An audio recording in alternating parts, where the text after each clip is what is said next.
नमस्कार आमी मौमिता।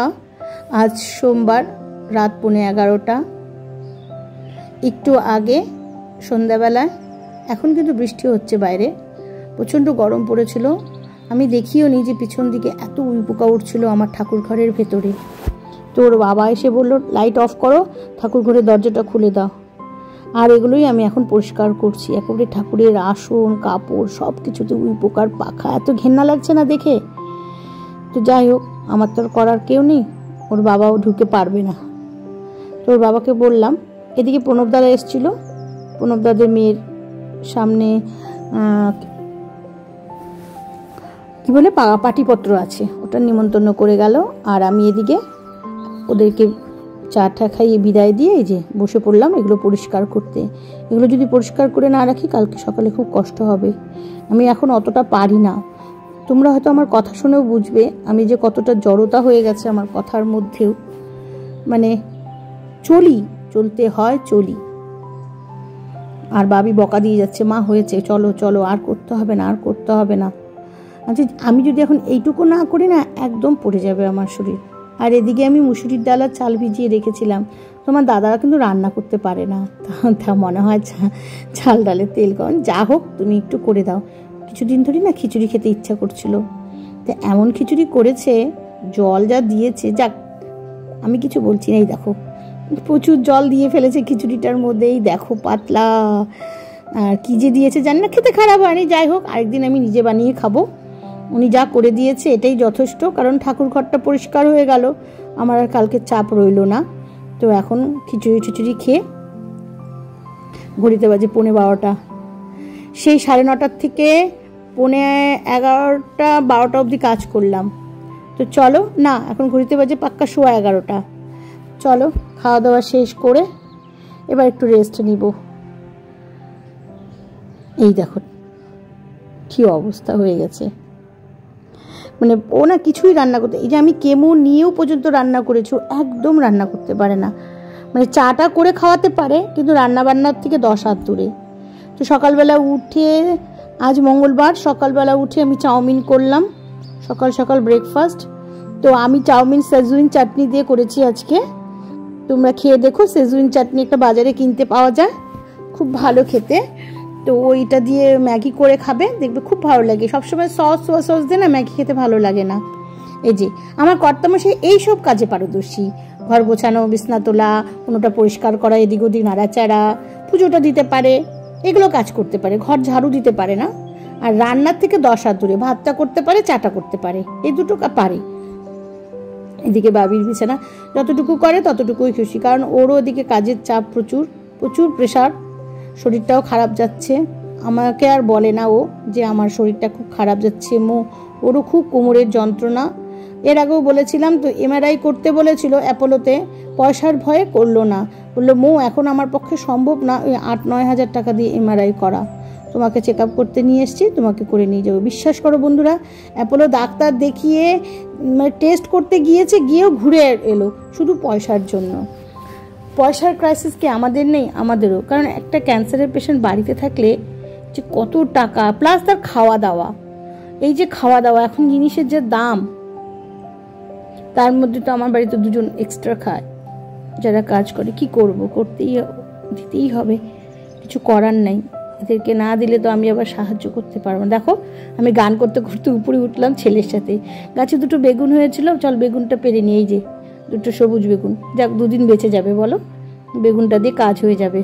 আর এই গোল গোল সবুজ বেগুনের বড়া খেতে, মানে বেগুনি খেতে কিন্তু দারুণ লাগে। দেখা যাক বীজ হয়েছে নাকি, বীজ হলে ভালো লাগবে না। তো আমি এখন গাছ থেকে একটু লাল শাকও তুলে নেব। ওর বাবাকে বলছি এই লাল শাকগুলো খাওয়া হলে তুমি কিন্তু আমাকে আবার বীজ এনে দিও। যাই হোক, টুকটাক এখান থেকে হয়ে যায় আমাদের ছাদ বাগান থেকে। বেগুন আর লাল শাকটা আজকের মতো হয়ে গেল বাজারের। যেটা বলছিলাম, অনেকবার বলেছি চলো এমআরআইটা করো, পরে অল্প থেকে ভয়ানক কিছু হয়ে গেলে। 2 দিন ধরে আমারও একটু কোমরের ব্যথা হয়েছে, কারণ আমরা না সন্ধ্যাবেলা করে রিসেন্ট একটু হাঁটাহাঁটি করছি, সেই হাঁটার থেকেই কি ব্যথা হলো নাকি বুঝতে পারছি না। তো ডাক্তার বলেছিল হাঁটতে, এ তো হাঁটতেই চায় না। তো আমারও হালকা হালকা কোমরের ব্যথা হয়েছে। এদিকে বৃষ্টি হয়েছে, পুরো বারান্দা ছেয়ে গেছে নোংরায়। তো আমি এগুলো পরিষ্কার করে দিলাম, কারণ শান্তা আস্তে আস্তে দুটো, ও আরেকটা বাড়িতে রান্না করে, তারপরে এসে আমার বাইরের কাজ করে দেয়। এদিকে ঠাকুরের কাপড়গুলো উই পোকাতে সব ইসে হয়ে গেছিলো, এগুলো সব ধুয়ে দেব। উই পোকা কাকে বলে? আজকে সারাটা দিন আমার এই নাইটি ছাড়ছি আর পরছি, একটা করে কাজ করছি, নাইটি ভিজে যাচ্ছে। এই দেখো গাছে কত বড় বড় জবা হয়েছে। তো যাই হোক, কাল রাতে পরিষ্কার করে রেখেছে। এই দেখো এগুলোতেও সব ঝেড়ে ঝুড়ে পরিষ্কার করে নিচ্ছে। আজকে আমার প্রচুর কাজ করতে হচ্ছে। মানে উই পোকা কাকে বলে, সমস্ত ঘর ছেড়ে আমি বুঝিনি। লাইট জ্বালিয়ে রেখেছিলাম, তারপরে ঋষি এসে লাইট অফ করলো, যে কোন দিকে ছিলাম তাকে বুঝতেই পারিনি। আর এই ছোট মহারাজ আমার পিছে পিছে ঘুরে বেড়াচ্ছে। ইনার জন্যই আমাকে সোফায় চাদর দিয়ে ঢেকে রাখতে হয়। ইনি কেন, বড়জনও তাই। উঠেই সোফার মধ্যে পা কোথা থেকে ঘুরে আসবে, 2 পা দিয়ে উঠে শুয়ে পড়বে। সুতরাং ওই লাইট কালারের সোফা, তার জন্যই আমি চাদর দিয়ে ঢেকে রাখি। বাড়িতে বাচ্চা কাচ্চা থাকলে এইভাবেই রাখতে হবে, কারণ আমার পক্ষে তো এখন সম্ভব না জিনিসপত্র করা নতুন করে। তাই বলছি, পূজাতে বলেছিল না যে অর্থের খুব প্রয়োজন, সবারই হয়েছে। আমার কর্তামশাই টেস্ট না করে ঘুরে এসে ডাক্তারকে বলছে যে আপনি কোনো অন্য ওষুধ দিয়ে দিতে পারেন না, যে আমি এখন টেস্টটা না করলে। তখন ডাক্তার বললো যে না, আমরা টেস্ট না করে ওষুধ দিব না। তাহলে তো আপনি বাজার থেকেও, দোকান থেকেও ওষুধ কিনে খেতে পারেন, এরকম বলেছে আমাদের অ্যাপোলোর ডাক্তার। এই যে শান্তা চলে এসছে। আর এই সোফাটার অবস্থা খুব খারাপ জানো বন্ধুরা। এই সোফাটাতে মানুষকে বসতে দিলেও ভয় লাগে, মচ করছে। আমার পক্ষে এখন সম্ভব না যে সোফাটার গদি চেঞ্জ করে নতুন করে গদি লাগাই।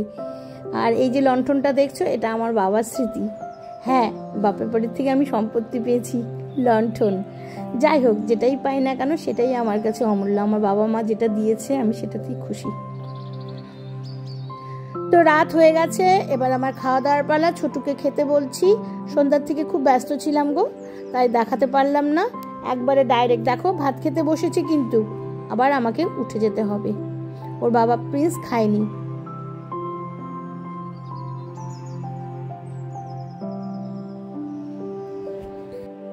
ওর বাবা বসলো, আয় আয় খেয়ে যা, মনে আয়। ও দেখো বারে বারে আমার দিকে তাকাচ্ছে না, তার মানে কি মা খাওয়াও। যেহেতু আমি সন্ধ্যার থেকে ওর পিছনে একটু নজর দিইনি, ওর ঋষি কিন্তু খেতে দিয়েছে অনেকক্ষণ হলো। ওর বাবা খাবারটা ভিজিয়ে রেখেছে, 1 ঘন্টার মতো ভেজাতে হয়। এই প্রিন্সের পেছনেও এখন আমার প্রত্যেক মাসে 2500 টাকা করে খাবার আনতে হয়। বিশ্বাস করো, কি করব, পালছি তো। এই যে মহারাজের পেছনে বসলাম আমি খাওয়াতে।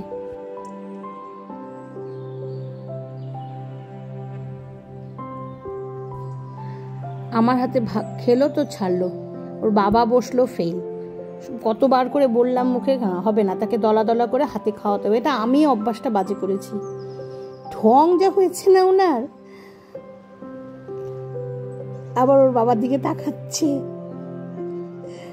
আমি খেতে বসেছি, খাওয়ার পর থেকে উঠে যে ছোট মহারাজকে খাওয়াতে বসলাম। জানো, দেখো দিদি ভাইয়ের অবস্থা।